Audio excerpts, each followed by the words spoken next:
അങ്ങനെ നമ്മളെ കോളേജായിട്ടുള്ള എല്ലാ ബന്ധങ്ങളും ഇന്ന് അവസാനിക്കും ഗൈസ്. ബിക്കോസ് നമ്മൾ ഇന്നാണ് ടി സിയും കാര്യങ്ങളൊക്കെ മേടിക്കാൻ പോണേ.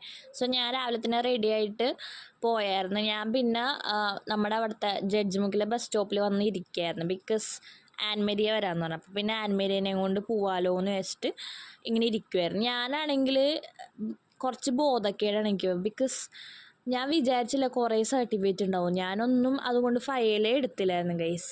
അതൊരു മണ്ടത്തരമായിപ്പോയി പിന്നെ മനസ്സിലായി. ബിക്കോസ് അന്ന് വെയിലുണ്ടായിരുന്നു, പിന്നെ കുറച്ച് കഴിയുമ്പോഴേക്കും നല്ല മഴയായിരുന്നു.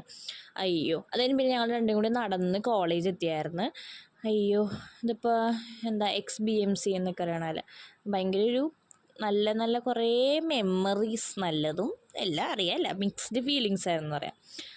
അത്യാവശ്യം കുഴപ്പമില്ലായിരുന്നു. നല്ല കോളേജ് ഡേയ്സൊക്കെയാണെന്ന് പറയാം. ഇപ്പം അങ്ങനെയൊക്കെ പറയാം, അതൊക്കെ തന്നെ. പിന്നെ നമ്മൾ കോളേജിൽ ഇപ്പോൾ സിനാനുണ്ടായ അമൃതയാണ്. സിനാൻ ആ പൂച്ചനെ വട്ടാക്കണം കേസ്. പൂച്ച പ്രാകൂടാ നിന്നെ. ഓക്കെ, അത് കഴിയുമ്പോഴേക്കും നമ്മൾ പിന്നെ കുറച്ച് കഴിഞ്ഞപ്പോഴേക്കും നന്ദു ഓടണം കേസ്. നന്ദു PG എവിടെ പഠിക്കണം, UG അവിടെ തന്നെ പഠിച്ച എൻ്റെ സീനിയറായിരുന്നു, സൂപ്പർ സീനിയറായിരുന്നു. അതേ പോണം, നന്ദു കണ്ടില്ല.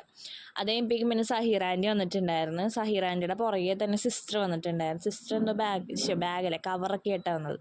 എന്നിട്ട് ഇങ്ങനെ താറ്റയൊക്കെ കാണിച്ച് ഇങ്ങനെ പോയി. കുറച്ച് കഴിഞ്ഞല്ല, അരമണിക്കൂർ 3/4 മണിക്കൂർ വെയിറ്റ് ചെയ്തിട്ടാണ് വിഷ്ണുവിന് പഞ്ച്വാലിറ്റിയില്ല ഗൈസ്. ഞാൻ വീട്ടിൽ നിന്ന് അറിയുമ്പോൾ പല്ലേക്കണുള്ളു എന്തെന്നാണ്. അതിന് പിന്നെ ഞങ്ങൾ സർട്ടിഫിക്കറ്റ് പഠിക്കാൻ വന്നത്. അത് ഓരോ ഡിപ്പാർട്ട്മെൻറ്റ് വൈസ് വിളിച്ച 5 പേര് വെച്ചാൽ. അപ്പം ഞങ്ങൾ പിന്നെ ഈ പറഞ്ഞ സർട്ടിഫിക്കറ്റൊക്കെ മേടിച്ച് കുറേ ഉണ്ടായിരുന്നു കേസ്. സർട്ടിഫിക്കറ്റൊക്കെ മേടിച്ച് പിന്നെ വിഷ്ണു എനിക്ക് പപ്സ് മേടിച്ചെന്ന കേസ്. അത് കഴിഞ്ഞ് പപ്സൊക്കെ കഴിച്ച് പിന്നെ ഞങ്ങൾ ഫ്രഷ് ലൈമൊക്കെ കഴിച്ച് ഞങ്ങൾ പിന്നെ വീട്ടിലേക്ക് വന്നു. വിഷ്ണുവിൻ്റെ വീട്ടിൽ പോയി. അപ്പോൾ അത്രേ ഉള്ളൂ കേസ് ഇന്നത്തെ വീഡിയോ. അപ്പോൾ ബൈ.